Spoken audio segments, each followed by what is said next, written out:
एक बात बताओ, महीने की पहली तारीख आती है, सैलरी अकाउंट में आती है और तुम खुश हो जाते हो। लेकिन फिर क्या होता है? 10 दिन बाद पैसा आधा रह जाता है। 20 दिन बाद सिर्फ ज़रूरतों के लिए बचा होता है और महीने के आखिर में तुम अगली सैलरी का इंतजार कर रहे होते हो। ये सिर्फ तुम्हारे साथ नहीं हो रहा, ये लाखों लोगों की कहानी है। अच्छी सैलरी है, काम भी कर रहे हैं, फिर भी महीने के आखिर में हाथ खाली होते हैं। तो सवाल ये है, पैसा जाता कहाँ है? आज हम इस सवाल का जवाब ढूंढेंगे और जो वजह मैं तुम्हें बताऊंगा वो स्कूल में कभी नहीं सिखाया गया, घर में किसी ने नहीं बताया, लेकिन ये तुम्हारी पूरी फाइनेंशियल लाइफ चेंज कर सकता है। तो एंड तक देखो, क्योंकि आज की बात काम की बात है। पहली असली वजह, तुम पहले खर्चो फिर बचाने की सोचते हो।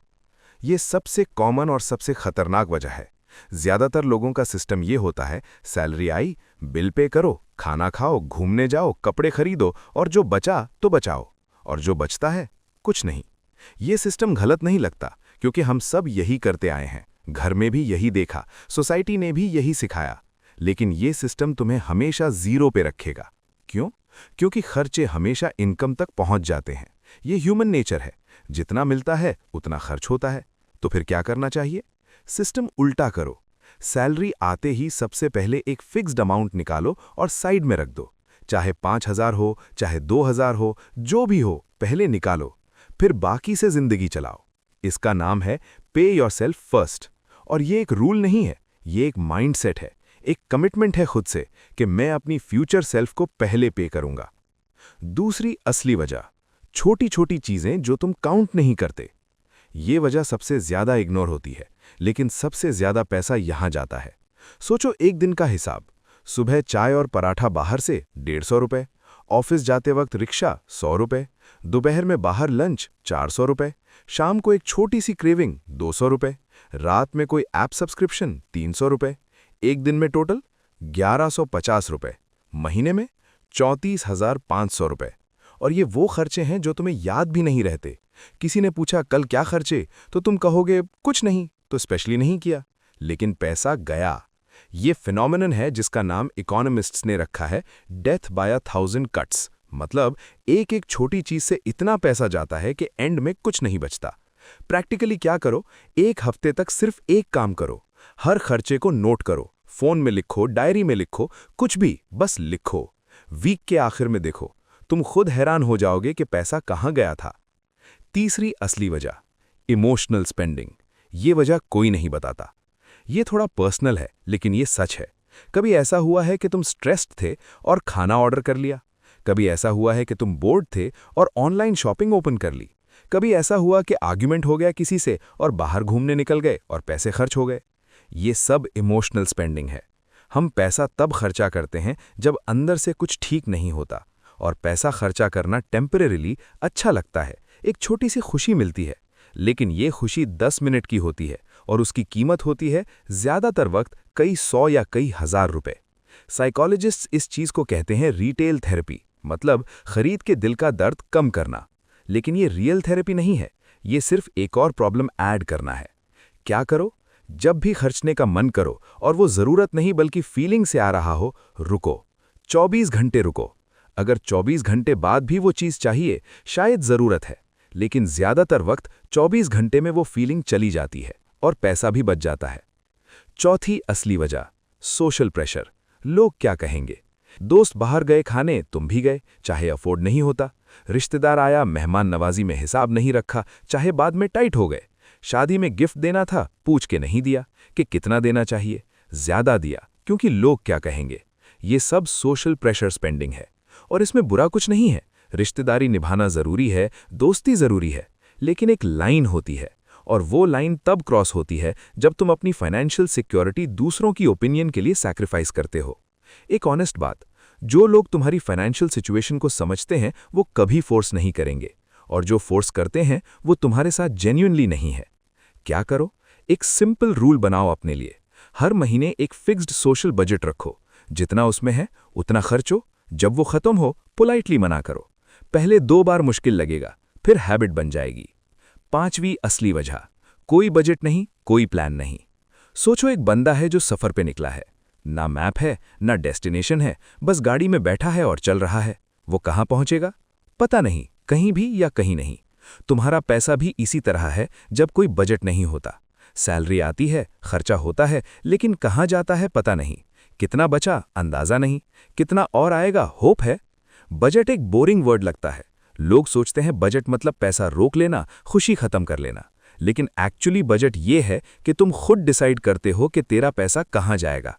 पैसा खुद अपनी मर्जी से नहीं जाएगा। कितने टाइम में बन सकता है एक सिंपल बजट? 20 मिनट में। बस एक कागज लो, अपनी सैलरी लिखो, फिर ज़रूरी खर्चे लिखो, रेंट, बिजली, खाना, ट्रांसपोर्ट, फिर अपनी सेविंग्स लिखो, फिर जो बचता है वो ऑप्शनल खर्चों में डिवाइड करो। बस ये बजट है। फैंसी ऐप नहीं चाहिए, एक्सेल नहीं चाहिए, बस एक प्लान चाहिए। छठी असली वजह, सब्सक्रिप्शंस और हिडन खर्चे जो तुम्हें याद नहीं। ये वजह सबसे ज्यादा चोरी वाली वजह है। जरा सोचो, कितनी ऐप्स हैं तुम्हारे फोन में जिनका सब्सक्रिप्शन चल रहा है? नेटफ्लिक्स, स्पॉटिफाई, कोई गेम, कोई टूल, कोई सर्विस। और कितनी में से तुम एक्चुअली कितनी यूज करते हो रेगुलरली? रिसर्च कहती है कि एवरेज इंसान 4 से 5 सब्सक्रिप्शंस के लिए पे करता है, लेकिन सिर्फ 1 या 2 रेगुलरली यूज करता है। बाकी का पैसा चुपचाप जाता रहता है, हर महीने बिना किसी शोर के। ये सिर्फ ऐप्स नहीं है। जिम मेंबरशिप जो तुम 3 महीने से नहीं गए, कोई मैगजीन जिस पे साइन अप किया था, कोई सर्विस जो फ्री ट्रायल थी और ऑटोमेटिक पेड हो गई। ये सब मिला के एक बड़ा नंबर बनता है। क्या करो? एक्चुअली अभी अपना बैंक स्टेटमेंट निकालो, लास्ट 3 महीने का, और देखो कौन सी चीजें ऑटोमेटिकली कट रही हैं। जो यूज नहीं हो रही, आज ही बंद करो। सिर्फ ये एक काम तुम्हारे महीने में काफी पैसा बचा सकता है। 7वीं असली वजह, इन्फ्लेशन को इग्नोर करना। ये वजह थोड़ी टेक्निकल है, लेकिन इसको समझना जरूरी है। 2 साल पहले जो चीज 100 रुपए में आती थी, आज वो 150 या 150 रुपए में आती है। ये इन्फ्लेशन है।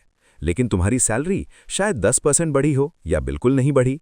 मतलब तुम्हारे खर्चे बढ़ते गए लेकिन इनकम नहीं बढ़ी, तो ऑटोमेटिकली पैसा कम होने लगा। और ज्यादातर लोग ये समझ ही नहीं पाते कि उनका पैसा क्यों कम लग रहा है। सोचते हैं मैं इतना ही कमाता था पहले भी, तो ज्यादा खर्चा कहाँ से हो गया? इन्फ्लेशन खा गई और तुम्हें पता भी नहीं चला। तो प्रैक्टिकली क्या करना चाहिए? पहली चीज, अपनी इनकम बढ़ाने के लिए एक्टिवली काम करो। स्किल सीखो, साइड इनकम बनाओ, नेगोशिएट करो अपनी सैलरी के लिए। दूसरी चीज, अपना पैसा ऐसी जगह रखो जो इन्फ्लेशन से ज्यादा रिटर्न दे। बैंक अकाउंट सिर्फ पैसा सेफ रखता है, इन्फ्लेट नहीं करता। इन्वेस्टमेंट्स करते हैं। 8वीं असली वजह, पैसा टिकाने की कोई वजह नहीं होती। ये सबसे गहरी वजह है और सबसे इग्नोर्ड भी। जब तुम्हारे पास कोई गोल नहीं होता तो पैसा टिकता नहीं। क्यों टिकाए? किस लिए बचाएं? कोई सपना नहीं, कोई टारगेट नहीं, कोई डेडलाइन नहीं। तो ब्रेन कहता है एंजॉय करो आज, कल का कल देखेंगे। लेकिन जब एक क्लियर गोल होता है, सब कुछ बदल जाता है।